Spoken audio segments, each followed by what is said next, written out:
Selama di persidangan berlangsung tidak terdapat alasan pemaaf maupun alasan pembenar pada diri terdakwa. Alasan majelis hakim jatuhi pidana hukuman mati untuk Ferdy Sambo. Hakim Wahyu sebut tak ada alasan pemaaf. Ferdy Sambo divonis hukuman mati oleh Majelis Hakim Pengadilan Negeri Jakarta Selatan dalam kasus pembunuhan berencana dan obstruction of justice atau perintangan penyidikan perkara Nofriansah Yosua Huta Barat. Sebelum divonis mati, Ketua Majelis Hakim Wahyu Iman Santoso menyampaikan ada 7 hal yang memberatkan Ferdy Sambo dalam perkara ini, yakni sebagai berikut. Pertama, perbuatan Ferdy Sambo dilakukan terhadap ajudan sendiri yang telah mengabdi selama 3 tahun. Menimbang bahwa sebelum majelis hakim menjatuhkan pidana terhadap terdakwa perlu dipertimbangkan hal-hal yang memberatkan maupun yang meringankan. Hal yang memberatkan, perbuatan terdakwa dilakukan terhadap ajudan sendiri yang telah mengabdi kepadanya kurang lebih selama 3 tahun. Perbuatan terdakwa telah mengakibatkan duka yang mendalam bagi keluarga Nofriansah Yosua Huta Barat. Kedua, perbuatan Ferdy Sambo mengakibatkan duka mendalam bagi keluarga korban. Ketiga, perbuatan Ferdy Sambo menyebabkan kegaduhan di masyarakat. Akibat perbuatan terdakwa menimbulkan keresahan dan kegaduhan yang meluas di masyarakat.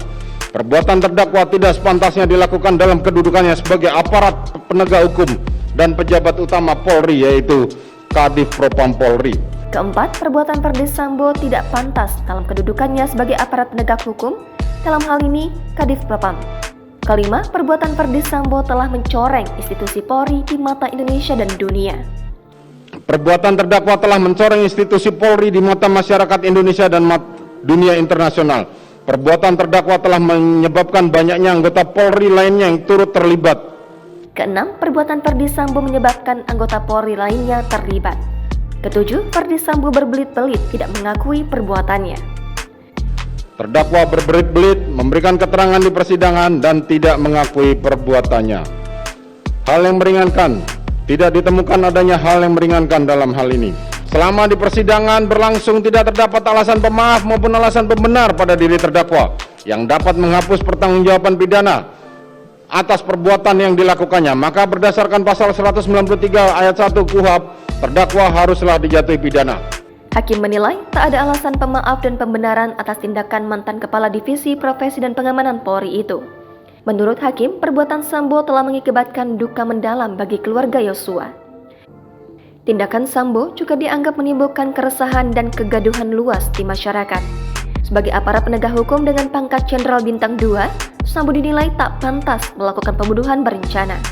Tak hanya itu, dalam kasus ini Sambo juga telah menyeret banyak anak buahnya di kepolisian. Adapun vonis mati terhadap Sambo ini lebih berat dari tuntutan jaksa penuntut umum. Sebelumnya, jaksa penuntut umum menuntut Sambo dipidana penjara seumur hidup. Dalam perkara yang sama, Richard Eliezer dituntut hukuman pidana penjara 12 tahun. Sementara Putri Chandrawati, Ricky Rizal dan Kuat Ma'ruf dituntut pidana penjara 8 tahun.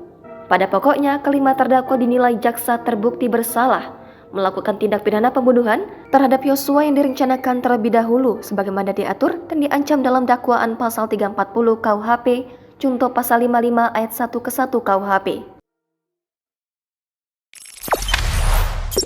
Jangan lupa subscribe, share, komen, dan like ya.